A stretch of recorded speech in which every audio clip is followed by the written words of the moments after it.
আপনারা দেখতে পাচ্ছেন ঝিনাইদহ জেলা প্রশাসক কার্যালয়ের সামনে, ডিসি অফিসের সামনে মোটর ড্রাইভিং, যেটাকে মোটরসাইকেল ড্রাইভিং লাইসেন্স পরীক্ষার জন্য কিন্তু জিগজ্যাগ টেস্ট হচ্ছে। আপনারা কিন্তু দেখতে পাচ্ছেন এখানে কিন্তু অনেক মোটরসাইকেল আছে। এখানে দেখা যাচ্ছে মোটামুটি 2-3 জন দিয়েছে, 2-3 জনই ফেল করছে। আস্তে আস্তে একটা পালসার গাড়ি দেখা যাচ্ছে, পালসার গাড়ি আসতেছে।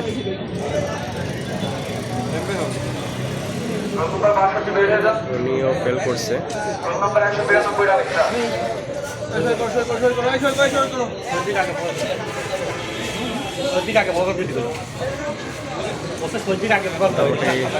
এখনো কেউ সাকসেসফুল হতে পারেনি।